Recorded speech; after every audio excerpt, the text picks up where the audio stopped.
In today's video, I'm going to teach you how to save your Wix website as a single PDF. By the end, you'll have a clean, shareable file you can send to clients, archive for your records, or attach to emails without needing to log back into Wix. First, make sure your site is live. In the Wix editor, click the blue Publish button. Give it a moment so everything syncs and your domain is fully active. If you recently connected a domain, allow a little extra time for it to propagate. Once it's live, your site will load from your public URL instead of a Wix preview link. Next, open your live site in a new browser tab. Type your full website address directly into the address bar to avoid the editor or preview version. Check the URL closely. There shouldn't be any editor or preview text in it. If your browser cached a previous version, refresh the page so you're capturing the most up-to-date content before turning it into a PDF. Now, use your browser's built-in Print to PDF feature.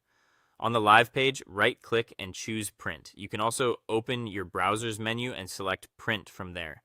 In the Print dialog, look for Destination or Printer, then choose Save as PDF.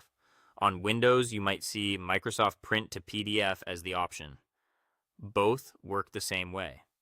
Before saving, adjust your PDF settings for the best results.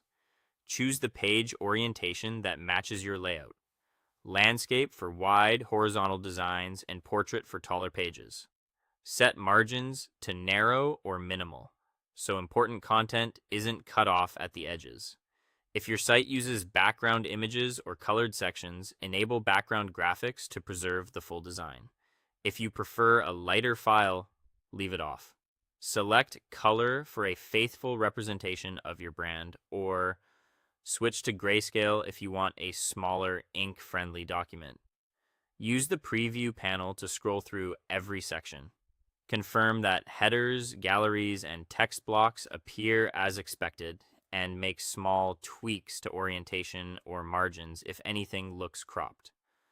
When everything looks right, click Save or Print in some browsers, and choose where to store the file, like your desktop or a dedicated projects folder. Give it a clear, descriptive name, such as Wix website /backup PDF, and click Save again. Your entire page is now preserved as a single PDF you can share, archive, or attach to emails. If you want PDFs of multiple pages, like Home, About, or Shop, simply open each page on your live site and repeat the same process. If this helped, give it a like, drop your questions in the comments, and subscribe for more quick Wix and website tutorials. Thanks for watching, and I'll see you in the next video.